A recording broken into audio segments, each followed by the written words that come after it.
It is proven that a person's thoughts determine their health, relationships, and lifestyle. As Christians, we should be especially concerned about bringing into captivity every thought to the obedience of Christ, since both our actions and ultimately our moral character are affected by our thinking patterns. Micah Gillespie examines the 8 biblical filters in Philippians 4:8 in this week's Walk Talk series entitled, Think on These Things.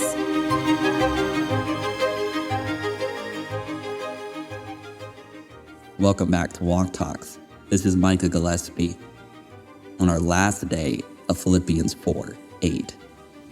Finally, brethren, whatsoever things are true, whatsoever things are honest, and whatsoever things are just, whatsoever things are pure, whatsoever things are lovely, whatsoever things are of good report, if there be any virtue, and if there be any praise, think on these things. A quick review: when you think of something true and honest, it's in accordance with fact and reality. To think of something in an honest way is to think of something that's actually worth your time thinking about. Something that is just is acting or being in conformity with what is morally upright and good, or something that is righteous. To think a pure thought is thoughts that are unmixed with any other matter, or thoughts that are free from worldly thinking and carnality. Lovely thoughts. Are your thoughts acceptable and pleasing to the Lord? And are your thoughts of good report? Are they optimistic, kind-spirited toward others, hopeful, and encouraging?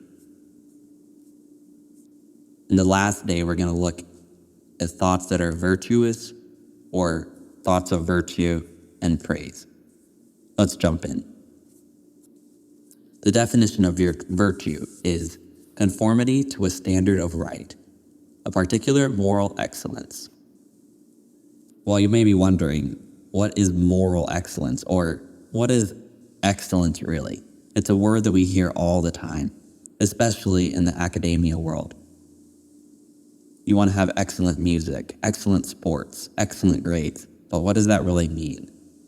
Well, excellence means very good of its kind, or superior. So, your thoughts should be very good or superior to what an unsaved person may think. Another verse that has this same word, virtue, in it is 2 Peter 1:3. According as his divine power hath given unto us all things that pertain unto life and godliness, through the knowledge of him that hath called us to glory and virtue. So God has not only commanded us to think things that are of good virtue, but he's called us to live a life of virtue. This is not simply a way that we're supposed to think. It's a characteristic we are supposed to live out and grow in. Like we learned yesterday, you are what you think. If you are thinking virtuous thoughts, the natural result will be a virtuous lifestyle. So here's a question. What do your actions say about your thoughts? The last word is praise. The definition of praise is to express a favorable judgment, a commendable thing. This was a very convicting thing for me as I started studying it out more, because I could probably say that a vast majority of my thoughts aren't really commendable, or aren't really something that people would sing praises about. Not only would God not approve of my thoughts, but most others probably wouldn't approve of my thoughts. Here's a silly little example for you. I remember back in college, there was one time that I had a really good theory homework. In fact, it was so good that the teacher put my homework up in front of the rest of the class and said, "This was a good job well done. And he used my answer as an example. I was pretty proud of that. Let's think about that in reality of today. Could your youth pastor or your pastor or even just a friend bring you up in front of the church and say, we should all have thoughts like this person. He has good thoughts. In other words, are your thoughts worthy of people's admiration? The more you practice thinking like this, the more natural it will become.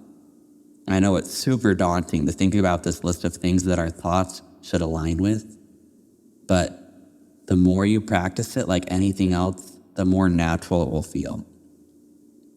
This is what Dr. Merkin says. He has his PhD in medical microbiology and genetics. Because of neuroplasticity, when you think the same thought repeatedly, it becomes etched into your physical brain and part of your mindset. Repeated thoughts literally form pathways in your brain by making connections between neurons, which then become the default thinking patterns for you. So this is actually, on one hand, a really encouraging thought, because the more that you practice biblical thinking, the more natural and easy it will become for you. On the flip side of that coin, the longer you go without watching and checking your thoughts, the harder it's going to be to reverse that and start thinking in a biblical way. So I encourage you today, right now, start putting into practice these biblical ways of thinking. Remember the quote from the first day from Thomas Traherne. As nothing is more easy than to think, so nothing is more difficult than to think well. So I encourage you, friend, today, put into practice the art of thinking well.